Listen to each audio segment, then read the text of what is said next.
All right, Shalom, it's your brother Yerah. First and foremost, giving all praise to Yahweh, Ba'ashem, Yahweh Shai, Ba'ashem, Chachwadash, for giving me the spirit to do this lesson. Shalom to the elect of Israel, the so-called Negroes, Latinos, and Native Americans, whom the Lord will have mercy on in these latter days. Shalom to the men of the Lord that are prophesying, preaching, and teaching on the highways and byways in sincerity and in truth. Shalom, shalom. And I'll entitle this The Dangers of Pleasure. And this is a counterpart to the lesson I just did a while ago, going into the value of suffering. Um, in honor of the Day of Atonement, I thought it'd be good to show you why suffering is good. In many ways, with balance, obviously. Um, and then there's the dark side or the dangers of pleasure of mirth on the flip side. So the main philosophy of this, which Esau has named as hedonism. I have the definition here. It says the pursuit of pleasure, sensual self-indulgence. You go into it, it says the ethical philosophy, the ethical theory that pleasure, in the sense of the satisfaction of desires, is the highest good and proper aim of human life. And you have uh, actual ideologies that are centered around entirely by this. Now, the counterpart of this would be Stoicism, which is what I went into previously, um, which is the philosophy of suffering, enduring, you know, to gain uh, delayed gratification, if you will. Hedonism would be instant gratification. Don't worry about tomorrow. That type of philosophy. So let's get some scriptures to back up why we should be dead set against this, and why it's so easy to get pulled into it, and why we should avoid it at all costs and practice discipline. You know, this is Jeremiah 17:9, and it just tells you straight up: the heart is deceitful above all things and desperately wicked. Who can know it? All right. It says, the Lord search the heart. I try the reins, even to give every man according to his ways and according to the fruit of his doings. So only the Most High should be in control of these things, of what you should have and what you shouldn't have, man. At the end of the day, we should not be relying on living in the moment. You have a phrase called carpe diem, you know, which means living today, live now.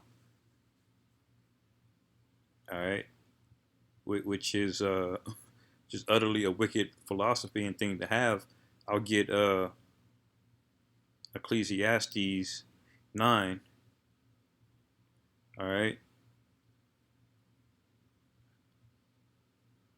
This is Ecclesiasticus verse Sirach 9:12. It says, delight not in the thing that the ungodly have pleasure in, but remember they shall not go unpunished unto their grave, because your flesh will tell you that, drugs and alcohol and cocaine and whatever things, gambling, whatever things that might get somebody's flesh riled up. The world will just say, just enjoy that. Your flesh will not care whether or not if that thing is going to kill you long term, or if that's going to turn you away from the Most High. All right. But hedonism will tell you, you know, live into now. Just enjoy the things. That's the number one thing. However you can find pleasure, that's what you should do. You know, if robbing the bank, because there's no other law in this. So if robbing the bank is the best way for you to live good, then do that. And in J communities, they have a term called live fast, and that's what this hedonism is. And you can see here, nihilism is a term that goes hand in hand with it, which that basically means that everything is meaningless. you know. And the reason it goes hand to hand with hedonism is because that justifies, living in all pleasure. If everything is meaningless anyway, then why not live in today? Why not live in the moment? I get that. refers to a number of different views and philosophy, all of which express some form of philosophical pessimism about the nature of human life. Different forms of nihilism hold variously that human values are baseless, that life is meaningless, that knowledge is impossible, or that some set of entities does not exist. So if that's true, all of that's true, then of course you're going to embrace hedonism. Because if everything is meaningless, then you might as well get as much pleasure as you can while you're alive. And we are not to engage in that philosophy. If anything, hedonism is something that Esau Edom can engage in because we know his destruction. He's gonna die. He's gonna serve a harsh slavery and be done away with. You know, so the only meaning for Esau is for other people to be an example of what not to do. So this is a philosophy that's pushed out by Esau Edom, and Jake is falling for it. You know, you have the YOLO culture. You only live once. These are different phrases and alternate ways of saying the same thing, which is hedonism. You know, live fast, die young. You only live once. This is all madness, man. All right. Now, let me go. Yeah, I'll get Ecclesiastes 7 as I got it before. On the flip side, I was uh, emphasizing on, you know, focusing on dwelling in the house of mourning. But as we all know, Ecclesiastes 7 is twofold. It says it is better to go in the house of mourning than the house of feasting, for that is the end of all men, and the living will lay it to his heart, because people will live by feasting. You know. So Solomon is telling you, man. You know. It says, for sorrow is better than laughter, for by the sadness of the countenance is the heart made better, not by laughter. See, laughter,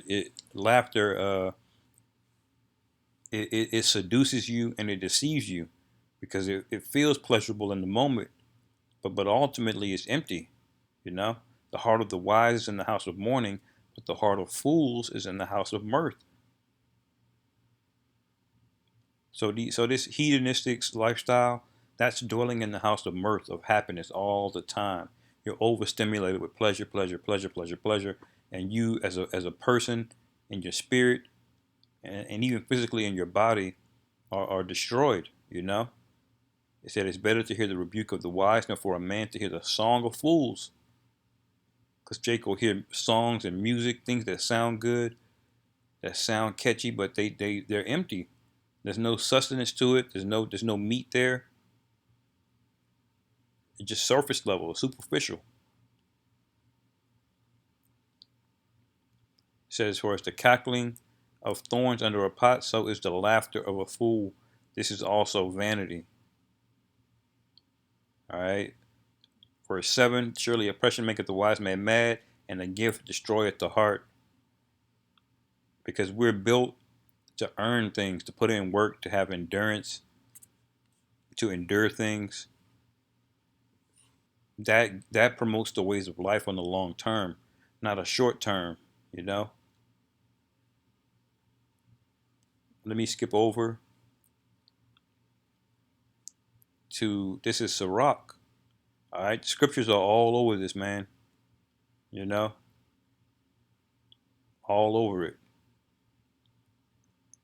It says, "Go not after thy Sirach 18 and 30." It says, "Go not after thy lust, but refrain thyself from thine appetites." That means if you always have a desire to do something over and over and over again, you got to ask yourself, is that building your spirit? Is that connecting you with the Most High? And if the answer is no, then you need to practice discipline, man. There's nothing wrong with doing things that are pleasurable every now and then, but everything's got to be in balance. All right.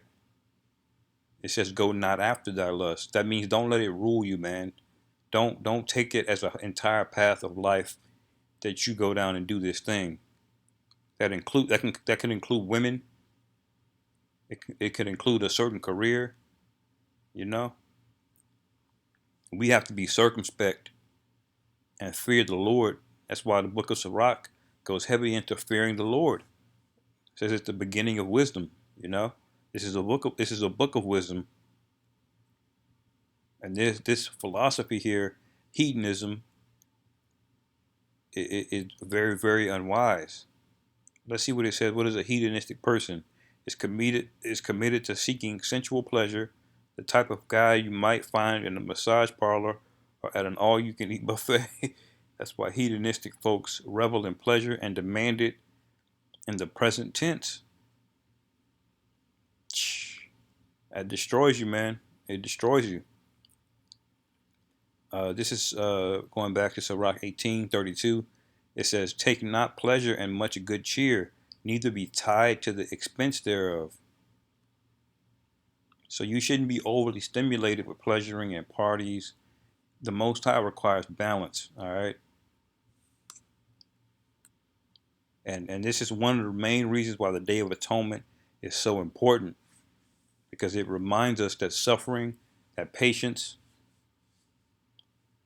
you know, it's vital, it's necessary for growth, so we don't get destroyed. But last verse 33, be not made a beggar by banqueting upon borrowing, Shalakia, when thou hast nothing in thy purse, for thou shalt lie in wait for thine own life and be talked upon and be talked on. All right. So that's not being, oh, somebody will give me the money. Oh, I'll just borrow it. I'll just live off the land. I'll just roam. You know, I'll just do whatever is pleasurable to me right now in the moment. The scriptures speak expressly against this. All right. And the last precept here is in Ecclesiastes chapter 2. Now, if you read this whole chapter, it sounds like Solomon is going into nihilism, but when you really read into it, he's saying most of these things are vanity, because anything you try to do of your own will is vain. That's ultimately the message here. Anything that I try to do myself, of my own wisdom, of my own knowledge, is vain. What you do should be based on what the Most High wants you to do, man. All right. So let's read it. This is a really good chapter. This is Ecclesiastes 2. It says, I said in 2 and 1, I said in mine heart, go to now, I will prove thee with mirth. Therefore enjoy pleasure, and behold, this is also vanity. So enjoying pleasure is vanity, It happens. There's nothing wrong with doing it. Like I said, there's a balance to everything, but you can't engage and go down in that path, Verse 2, it says, I said of laughter, it is mad, and of mirth, what doeth it? So what is the purpose of mirth? It says, I saw it in mine heart to give myself unto wine, yet acquainting my heart with wisdom, and to lay hold on folly, that I might see that it was good for the sons of men, which they should do under heaven all the days of their life. So Solomon is saying, look, he explored these ideas of going into folly. He got drunk. He did things that were pleasurable to him, all to seek out the wisdom. Is this good for man? What is it? He was curious, because he's a very, very wise man. All right. Verse 4 says, I made me great works. I builded me houses. I planted me vineyards. I made me gardens and orchards, and planted trees in them of all kind of fruits. I made me pools of water to water therewith the wood that bringeth forth trees. I got me servants and maids, and had servants born into my house. I also had great possessions of great small cattle above all that were in Jerusalem before me. So Solomon basically said, man, I did it all. I overindulged. I did it big. I was balling. I engaged on everything that might have been pleasurable to me. Basically, that's what he's saying here. Verse 8 says, I gathered me also silver and the peculiar treasure of kings. And of the provinces I gat me men, singers, and women, singers, and the delight of the sons of men as musical instruments, and that all and that of all sorts. Verse 9, so I was great and increased more than all that were before me in Jerusalem. Also my wisdom remained with me. So Solomon is basically saying right here, I did it all, I had it all, you know. And let's see what he says. And he says, and whatsoever mine eyes desired, I kept not from them.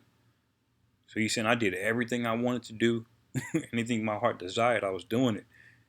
He says, I withheld not my heart from any joy, for my heart rejoiced in all my labor, and this was my portion of all my labor. So Solomon is telling you, listen, I did this hedonistic lifestyle. I was able to do it because the Most High blessed him with wisdom and riches.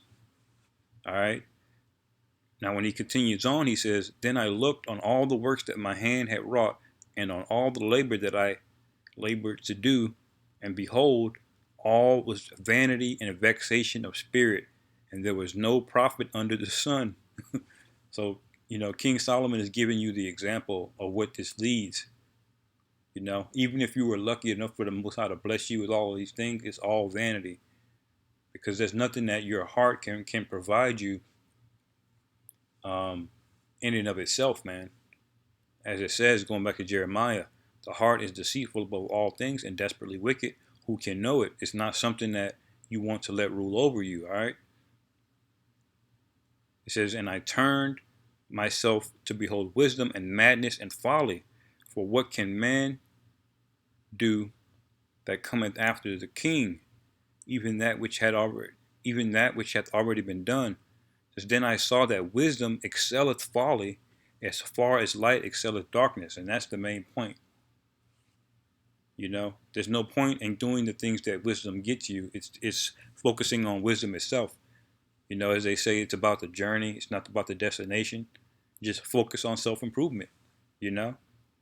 And the basis of that is the Most High, man. Fearing the Lord with all your heart, loving the Lord with all of your heart, which is ultimately keeping the law, statutes, and commandments, you know? Having joy and pleasure and living, you know, in the way that he wants us to live, you know? So that's the main point, man. This is the flip side of the dangers of pleasure and hedonism.